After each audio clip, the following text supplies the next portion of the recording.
사랑하는 겨자식교회 성도 여러분, 지난 주간 잘 지내셨습니까? 하나님의 말씀을 사모하여 예배의 자리에 나오신 여러분들을 주님의 이름으로 환영하고 축복합니다. 오늘 저와 여러분이 함께 읽고 듣고 나눌 말씀은 사사기 16장 21절과 31절 말씀입니다. 사사기 16장 21절과 31절 말씀은 개역개정판 성경 구약편 390페이지 즈음에 나와 있습니다. 다 찾으신 줄로 알고 제가 하나님의 말씀을 봉독합니다.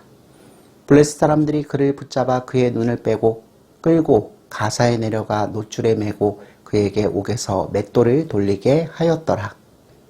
31절 그의 형제와 아버지의 온 집이 다 내려가서 그의 시체를 가지고 올라가서 소라와 에스다올 사이 그의 아버지 마노아의 장지에 장사하니라.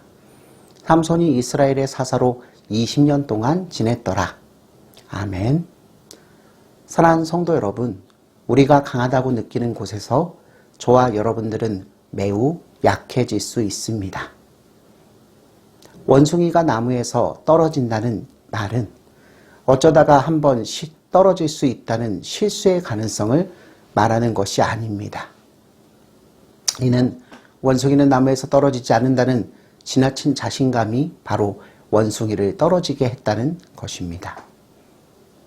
그런데 문제는 한 번 떨어진 원숭이는 신뢰감을 잃어버린다는 것입니다. 특별히 성격의 결함이나 그로 인한 행위의 결함은 사람들의 신뢰를 상실케 합니다.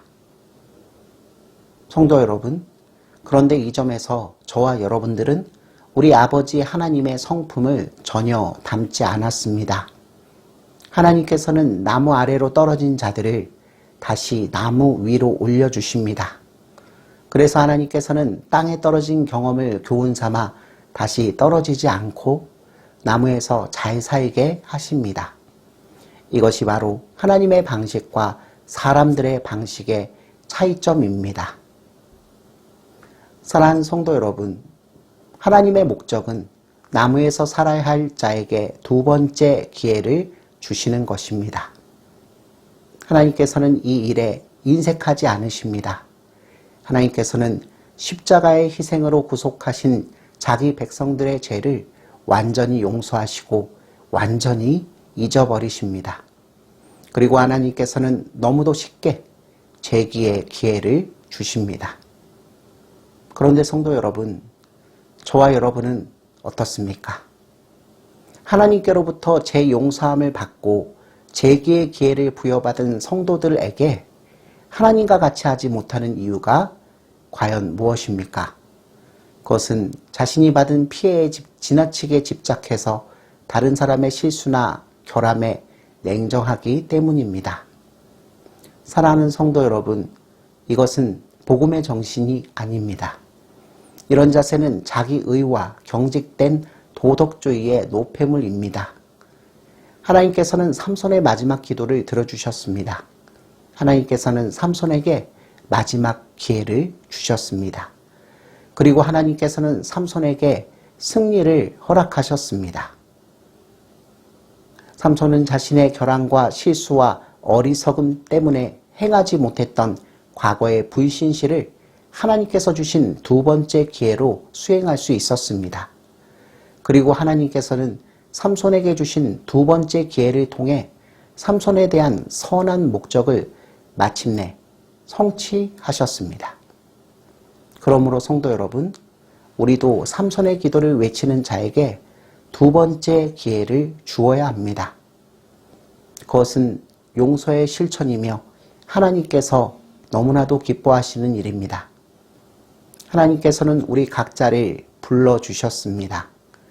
하지만 저와 여러분 모두가 하나님께서 부르신 그 소명에 따라 산다고 해도 우리는 언제나 실수를 거듭하고 약점을 노출하며 살아갑니다. 어떤 이는 무릎이 깨지고 어떤 이는 걸을 수 있는 힘을 잃어버리며 혹은 삼손처럼 눈이 빠지는 치명적인 상처를 입습니다. 그리고 설상가상으로 맷돌을 돌리는 신세가 됩니다. 사랑하는 성도 여러분, 하나님의 단련은 때로는 가혹합니다. 하지만 하나님의 단련은 저와 여러분에게 두 번째 기회를 주시기 위한 것입니다. 그러므로 저와 여러분은 정직하게 가슴에 손을 얹고 만약 그때 하나님께서 나를 너그럽게 용서하시고 두 번째 기회를 주시지 않았다면 어떻게 되었을지를 늘 기억해야 합니다. 저와 여러분이 아무도 모르는 은밀한 죄를 지었을 때 하나님께서 아무도 모르게 우리가 지은 그 은밀한 죄를 덮어주신 것을 반드시 기억하십시오. 저와 여러분이 사람들 앞에서는 의인인 척하면서 뒤에서는 수치스러운 짓을 한 것을 생각해 보십시오. 저와 여러분이 겉으로는 경건했어도 마음으로는 입에 담지 못할 갖가지 죄를 지은 사실도 기억하십시오. 그리고 저와 여러분은 마땅히 벌을 받아야 했을 때 하나님께서 크신 관용으로 우리를 용납하여 주신 사실을 우리는 너무나 잘 알고 있습니다. 그러므로 성도 여러분, 하나님께서 우리의 실수와 남이 모르는 죄들에 대해 얼마나 간대하셨는지 우리는 절대로 잊어서는 안 됩니다. 그리고 저와 여러분이 이를 잊지 않는다면 다른 사람들이 하나님의 징계의 맷돌을 돌리고 있을 때 우리는 그 사람의 회복과 두 번째 기회를 기대하며 마땅히 하나님께 기도하게 될 것입니다. 사랑하는 성도 여러분, 어쩌면 우리도 지금 하나님의 맷돌을 돌리고 있는 사람처럼 다시 맷돌을 돌려야 마땅한 인간일지도 모르겠습니다. 이렇게 생각해야만 저와 여러분들은 우리에게 해를 입혔거나 우리를 크게 실망시킨 사람들에게 그리스도의 관용을 베풀 수 있습니다. 예수님께서는 저와 여러분을 위해서도 늘 이렇게 대하시며 기도하십니다. 이런 면에서 저와 여러분은 주님의 성품을 닮아야 합니다.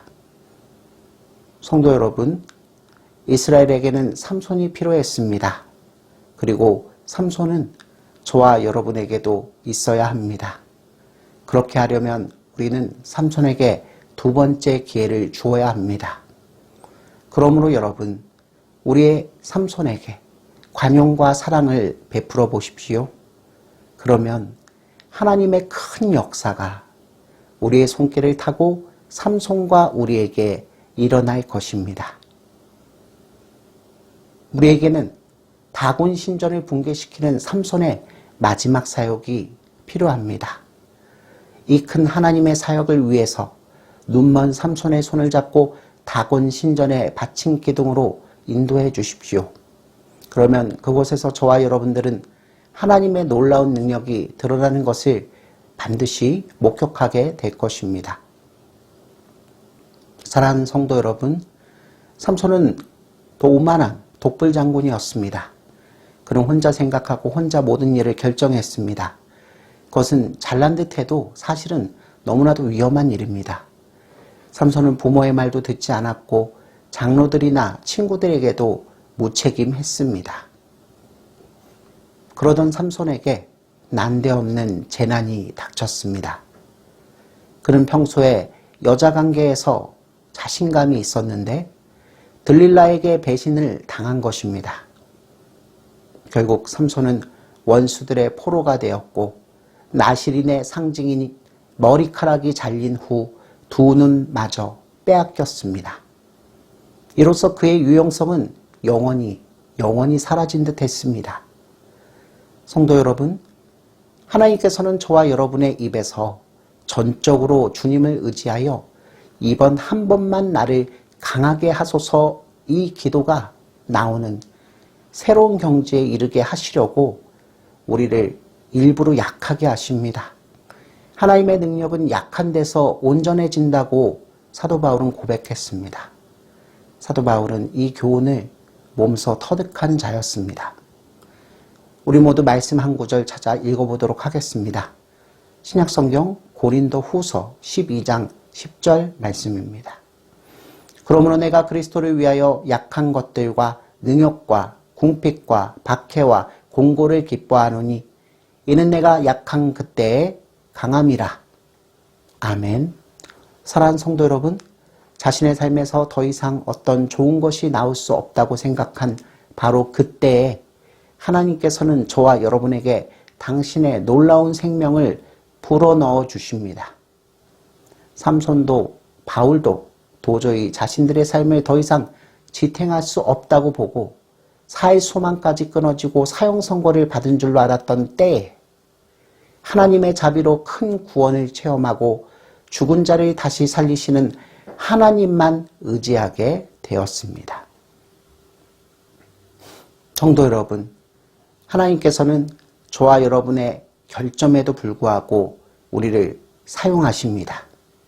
하나님께서는 우리가 부족하면 맷돌을 돌리게 해서라도 채우시기를 원하십니다. 이런 의미에서 하나님께서는 재생산업의 매니저이십니다.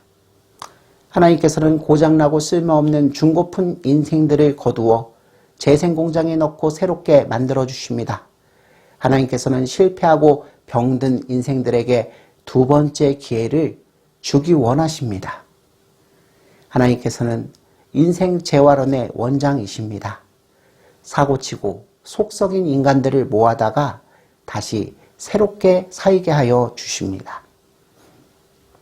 하나님께서는 그야말로 재창조의 주님이십니다. 하나님께서는 온전한 첫 창조를 망쳐버린 죄인들을 다시 부르시어 즐겁게 재창조하십니다. 이를 위해 하나님께서는 바른 길에서 탈선한 무리들을 날마다 찾아다니십니다.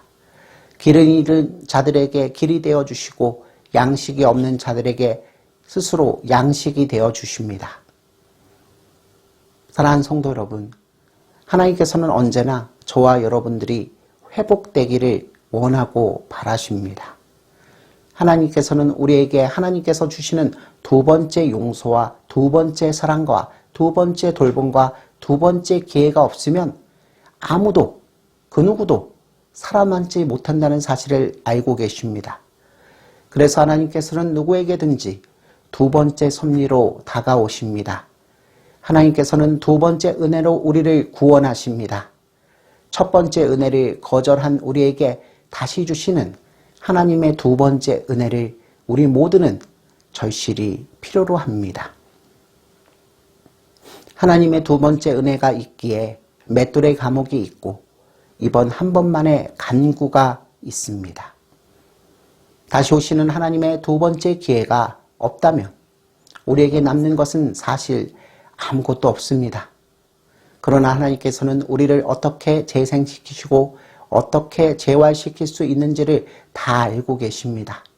그것은 바로 맷돌의 기회를 주시고 최후의 기도가 나오게 하는 것입니다. 그러므로 실족의 아픔을 아는 우리 모두의 입에서 할렐루야가 나올 수 있습니다. 저와 여러분이 아무리 바닥으로 떨어져도 하나님께서 우리를 다시 회복시키시고 재활의 새 생명을 주실 것을 기대할 수 있습니다. 그렇게 되는 것이 하나님의 선하신 뜻이며 하나님께서 기뻐하시는 일입니다. 성도 여러분, 다시 한번 힘주어 말씀드립니다. 하나님께서는 재생산업의 매니저이십니다. 그리고 하나님께서는 이 일을 너무나도 자랑스럽게 여기십니다. 하나님께서는 이 직분이 가장 가치 있는 구원 사역임을 확신하시고 오늘도 쓸모없는 중고품 인생들을 거두러 다니십니다. 하나님께서는 저와 여러분을 재활용 용품장으로 데리고 가셔서 새로운 피조물이 되게 하십니다. 문제는 저와 여러분이 하나님께서 주시는 이 기회를 나 자신에게도 스스로 막고 다른 사람에게도 가로막아 버리는 것입니다. 하지만 넘어진 자를 다시 일어서게 하는 것이 바로 하나님의 뜻입니다. 넘어진 삼손이 새 힘을 얻는 것이 바로 하나님의 열망이요 하나님의 열심이셨습니다. 사랑하는 성도 여러분, 우리의 삼손이 하나님께로부터 두 번째 기회를 얻을 때에 하나님 나라도 힘을 얻습니다. 그러므로 저와 여러분은 하나님의 재생산업이 주의 뜻대로 잘 이루어지도록 최고와 최선을 다해야 합니다. 그렇게 하려면 넘어진 하나님의 자녀들에게 자비를 베풀고 관용을 보여야 합니다. 삼손이 블레셋을 망하게 했습니다. 그리고 이스라엘은 비로소 블레셋의 압제에서 해방되었습니다. 삼손은 20년 동안 이스라엘을 사사로 다스리던 기간에도 행하지 못했던 그 일을 마지막 순간에 한순간의 기회로 성취했습니다. 어떻게 그럴 수 있었습니까? 하나님께서 바로 삼손에게 두 번째 은혜를 베풀어 주셨기 때문입니다. 성도 여러분, 사실 삼손이 맷돌을 돌린 것은 하나님의 은혜였습니다. 그는 감옥의 고초를 겪은 후에 비로소 다곤 신전에 설 수 있었습니다. 그의 마지막 기도는 맷돌을 갈면서 올렸던 모든 기도의 최후 마침표였던 것입니다. 삼손은 맷돌의 단련 속에서 수치와 고통을 참고 마지막 사역의 장렬한 최후를 꿈꾸면서 하나님의 이름을 불렀습니다. 성도 여러분, 우리의 맷돌이 돌아가는 기간은 영광스러운 마지막 사역을 위한 준비 기간입니다. 하나님께서는 삼손에게 그처럼 귀한 기회를 주셨습니다. 블레셋 사람들은 삼손에게 맷돌을 갈게 하면서 자신들의 원수를 갚는다고 통쾌해하며 즐거워했습니다. 그러나 삼손에게는 맷돌의 기간이 하나님의 원수들을 멸망시키는 일에 쓰이는 귀중한 두 번째 기회였습니다. 맷돌을 가는 동안에 삼손의 머리가 자라올랐습니다. 긴 머리가 될 때까지 삼손은 맷돌을 갈 필요가 없었습니다.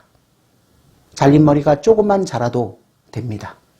그것은 블레셋 사람들이 가한 수치를 하나님께서 벗겨주시는 증거이며 새 힘으로 주를 섬기게 하신다는 청신호였습니다. 사랑하는 성도 여러분, 맷돌을 갈아도 내 머리가 조금씩 자라는 것을 알면 그것으로 족합니다. 그러면 맷돌 갈기의 고통을 충분히 참을 수도 있습니다. 하나님의 부름의 소리가 점점 가까이 들려오기 때문입니다. 우리도 인생을 잘 마감할 수 있어야 합니다. 맷돌을 갈면서 우리는 준비합니다. 두 번째 기회를 위해서 준비하는 것입니다. 사랑하는 성도 여러분, 여러분은 어떤 맷돌을 갈고 계십니까? 그 일은 수치스럽고 절망스러워 보입니다. 블레셋 사람들은 그 이상을 보지 못했습니다. 하지만 여러분들은 자신을 그렇게 보아서는 안 됩니다. 삼손 이야기는 온통 침울하고 참담하지만은 않습니다. 삼손과 같은 거칠고 무절제하며 유혹에 빠졌던 어리석은 자를 하나님께서는 다시 한번 크게 사용하셨습니다. 사랑하는 성도 여러분, 성도는 누구나 십자가의 용서를 받은 자입니다. 또 성도는 누구나 하나님의 나라를 위해서 맡아야 할 자신의 역할과 소명이 있습니다. 우리 하나님께서는 각 성도들이 그의 왕국에서 봉사하기를 원하십니다. 그런데 우리의 허물과 죄에도 불구하고 하나님께서는 우리를 그의 나라와 복음을 위해 사용하시기를 매우 즐거워하십니다. 성도 여러분, 주님께서는 구하는 자가 받을 것이라고 말씀하여 주셨습니다. 삼손의 기도로 주께 구하십시오. 그러면 주님께서는 주실 것입니다. 삼손의 하나님은 이제 저와 여러분의 하나님이십니다. 삼손의 기도에 응답하셨던 하나님께서는 지금 우리의 기도에도 응답하여 주십니다. 저와 여러분이 올리는 삼손의 기도 속에서 하나님의 뜻과 여러분의 소망이 반드시 성취될 것입니다. 이제 설교를 마무리하겠습니다. 성도 여러분, 다곤 신전을 무너뜨리고 장렬한 최후를 맞은 삼손의 시신을 가족들이 고국으로 옮겼고 그에 붙인 만화의 장지에 묻었습니다. 그런데 우리가 만약 삼손의 묘비명을 적는다면 어떤 말을 사용하면 좋겠습니까? 다윗은 블레셋과 싸우다가 죽은 사울 왕과 요나단을 위해서 지은 조가에서 용사가 어찌 쓰러졌는가 이렇게 적어놓고 애도했습니다. 우리도 같은 말을 삼손의 묘비에 새겨야 할까요? 사랑하는 성도 여러분, 삼손은 전쟁터에서 애석한 죽음을 당한 용사가 아닙니다. 삼손은 한때 크게 실족했어도 다시 일어나 하나님을 위해 큰 승리를 거두었습니다. 쓰러진 영웅이 다시 일어나야만 하나님의 참 용사입니다. 삼손은 한때 무참히 쓰러졌지만 완전히 엎드려지지 않고 다시 일어났습니다. 자비하시고 능력이 크신 여호와 하나님께서 그를 다시 일으켜 세울 것을 믿었기 때문입니다. 그는 피곤한 손과 연약한 무릎을 일으켜 세운 믿음의 용장이었습니다. 그렇다면 성도 여러분, 삼손의 묘비명에는 용사가 어찌 쓰러졌는가라고 새길 것이 아니라 용사가 어찌 다시 일어났는가 이렇게 적어야 할 것입니다. 신약성경 히브리서에는 이스라엘의 믿음의 용장들을 언급한 목록이 나옵니다. 거기에 삼손의 이름이 당당히 들어가 있습니다. 이스라엘의 사사 삼손은 믿음의 영웅으로 묻혔기에 지금도 그의 이름이 하나님의 책에서 별처럼 빛나고 있습니다. 사랑하는 성도 여러분, 여러분은 삼손의 자리매김을 어떻게 하고 계십니까? 여러분이 알고 있던 삼손은 어떤 사람이었습니까? 여러분은 이제 성경이 삼손을 평가한 것에 동의하십니까? 삼손을 믿음의 영웅으로 평가할 수 있다면 삼손의 생애에서 하나님의 은혜가 무엇인지를 바르게 본 것입니다. 그렇습니다, 여러분. 저와 여러분들도 저 삼손처럼 온갖 결정과 실수가 있을지라도 우리 주 하나님의 은혜의 섭리 속에서 믿음의 영웅들을 본받아야 하나님께 영광을 돌릴 수 있을 것입니다. 그러므로 성도 여러분, 우리는 넘어질 때마다 약점이 선이 될 때까지 역사하여 주시는 여호와 하나님을 바라보면서 또 다시 일어나야 할 것입니다. 아멘.